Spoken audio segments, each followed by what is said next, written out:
Thank you for taking your time tonight to come and learn about chilies and making green chili. I thought what we would do is talk a little bit about chilies.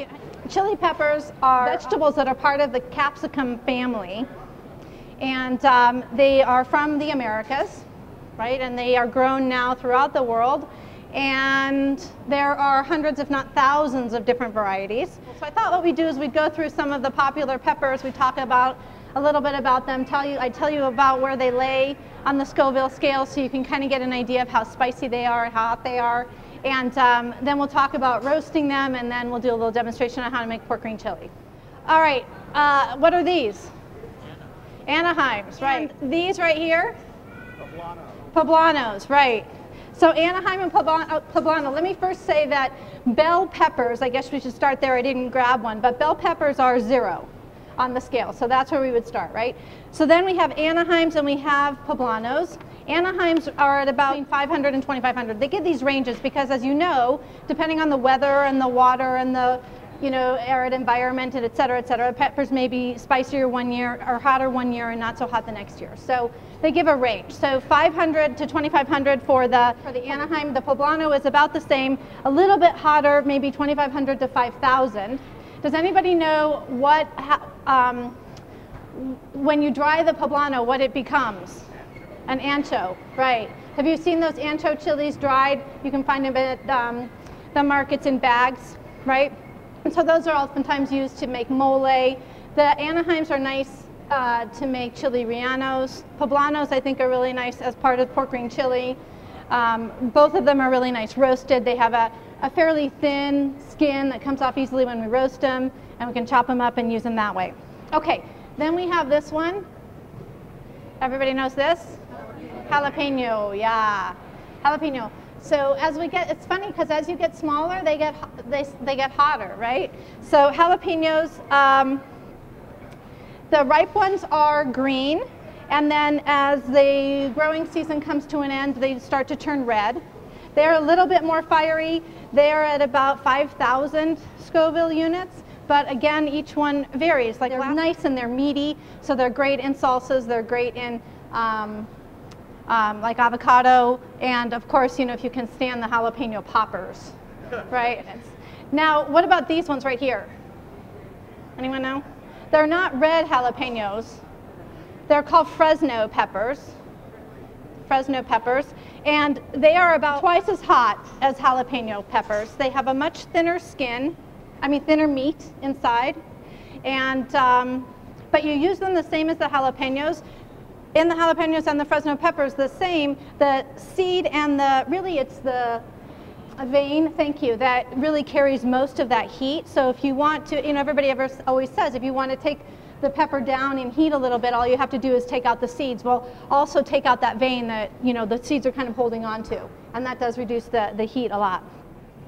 How about these right here? Serrano peppers. These are hot. They are about 25,000 on the Scoville scale. So you go from a jalapeno, which is about 5, to Fresno, 10 to 15, and then the little Serranos 20 or 25, and then these right here, Thai chilies, yeah. Thai peppers are exactly 50,000 to 100,000, fire hot, right? Yeah, and then this little guy right here, habanero. They're so beautiful. You just think, oh, I'll just pop that in my mouth and just eat that. Wouldn't that be tasty? No, that would not be tasty. It runs about 300,000 on the Scoville scale. A habanero that has been cultivated to be even more hot, called a red Savina. And now that is now the hottest chili pepper out there, and that's at about 500,000 on the Scoville scale. Now, what about this one right here? Tomatillo. And that's not a pepper. And we all know that, right? I don't know if we all know that, but I thought I would say that that's not a pepper, although it's used a lot in Mexican cooking. It's actually a member of the tomato family, right? And so they call it tomate verde in Mexican cooking. And it's, if you haven't ever cooked with the tomatillos or played with them, touched them, they're interesting. They're very, very firm. Inside this papery sheath, it's very sticky. And so you just take off the papery sheath and you cut it up and chop it, and it has a very tart sort of lemony flavor, and it melts down into stews or chilies or things like that, so it almost becomes invisible.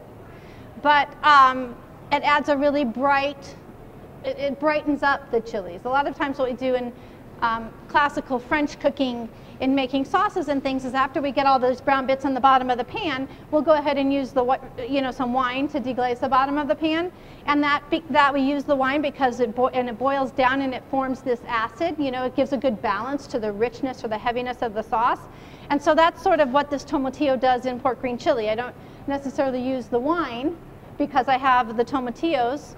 And that sort of adds that acid. Here's what the chilies look like that are roasted. But if you want to roast them yourself, do you all know how to do that, or should I go through that real fast?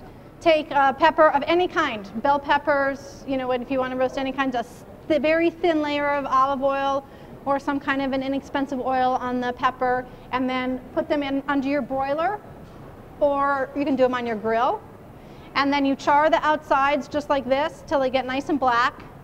But you don't want to let them cook. You just really want to char the outside, turn them, and then once they're done, you take them out, put them in something to steam them. You can throw them in a bowl and cover it with plastic wrap, or you can, if you put them on a sheet. I usually put them on a cookie sheet with foil, and then I just wrap that foil up and I let them steam in that foil. And then when they're cool enough to handle, you can just peel them, take out the seeds, take out the veins. I always have a mind block with that tonight. Take out the veins and then chop them up.